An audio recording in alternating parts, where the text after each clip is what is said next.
Итак, что же сегодня нам принес почтальон? Сегодня, 17 февраля, вторник. Оба. А вот оно что. Хоббит. Факсимиле первого издания. Выпуска 21 сентября 1937 года. Надо как-нибудь его вскрыть.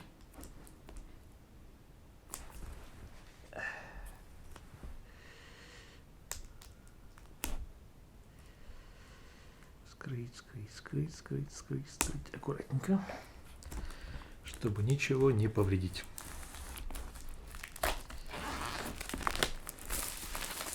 О, итак.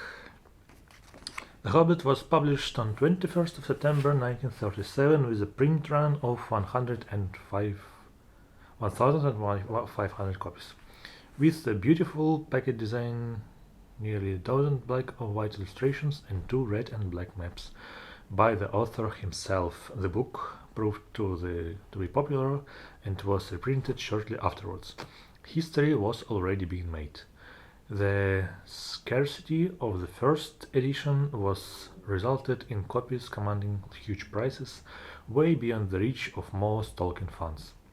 In addition, subsequent changes to the text, particularly those to chapter 5, when Tolkien decided in 1947 to revise the text to bring it better into accord with events as they were developed in the sequel, The Lord of the Rings, mean that the opportunity to read the book in its original form and format has become quite limited. This edition reproduces the first printing, so that readers of all ages, not just children between ages of 5 and 9, as Rainer Unwin famously declared in his report of the original submission, can finally enjoy Tolkien's story as it originally appears. Итак, это оригинальное издание 1930, точнее так, это факсимиле оригинального издания 1937 года, в котором еще не была изменена глава 5 «Загадки в темноте», где Голлум не был таким сумасшедшим существом, и где они с Бильбо расстались хорошо. А потом в 1951 году, в 1947, как видно здесь, но в 1951 окончательном варианте были изданы новые публикации «Хоббита», в котором эта глава была изменена в угоду «Властелину колец». Итак, эта книга, если я ее смогу достать, является оригиналом. Является копией оригинала, точно копией оригинала, без правок и перепечаток. Осталось только понять, как мне ее оттуда вытащить.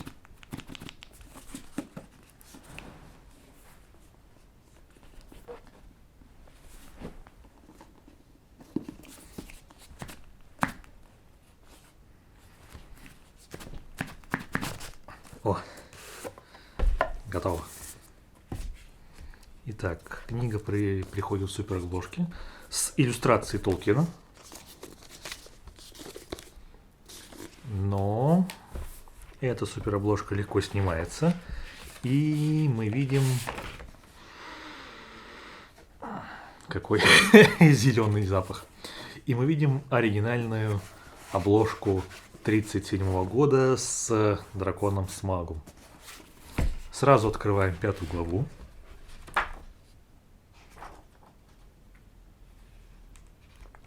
Да, и опять же, иллюстрации, которые здесь принадлежат лично руке Толкиена.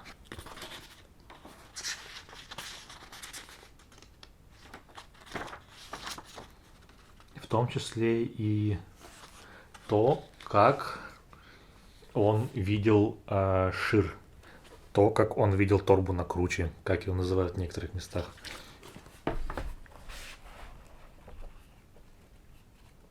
Тут есть черно-белые иллюстрации, как, например, вот на странице номер 146-147 Есть хорошая иллюстрация Толкиена, иллюстрация Миркуда, или Темнолесья, или Лихолесья, но мы ищем главу 5.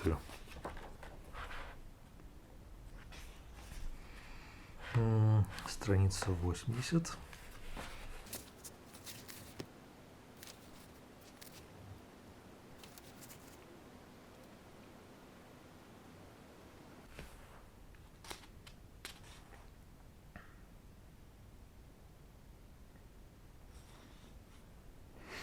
Окей. Страница 93. Уже после того, как они с Голлумом поиграли в загадки, после того, как Голлум проиграл, после того, как Бильбо уже нашел кольцо, и после того, как Голлум ушел для того, чтобы кольцо Бильбо искать. Для того, чтобы искать свое кольцо, но не нашел его, потому что оно было в кармане Бильбо, потому что Бильбо его нашел до этого. Итак, I don't know how many times Gollum begged Bilbo's pardon. He kept on saying, "We are sorry, we didn't mean to cheat, we mean to give it our only present if it won the competition." He even offered to catch Bilbo some nice juicy fish to eat as a consolation. Bilbo shuddered at the thought of it. "No, thank you," he said as politely as he could. He was thinking hard, and the idea came to him that Gollum must have dropped the ring somewhere, and that he must have found it, and that he had that very ring in this pocket. But he had the wits not to tell Gollum. "Finding keeping," he said to himself, "and being is a very tight place. I dare say he was right. Anyway, the ring belonged to him now." "Never mind," he said. "The ring would have been mine now if you had found it. So you would have lost it anyway. And I will let you off on one condition." "Yes, what is it? What does it wish us to do, my precious?" "Help me to get out of these places," said Bilbo. Now, Gollum had to agree to this, if he was not to cheat. He still very much wanted just to try what the stranger tasted like, but now he had to give up all idea of it. Still, there was the little sword, and the stranger was wide awake and on the lookout, not unsuspecting as Gollum liked to have the things which he attacked, so perhaps it was best after all. That is how Bilbo got to know that the tunnel ended at the water and went no further on the other side where the mountain wall was dark and solid.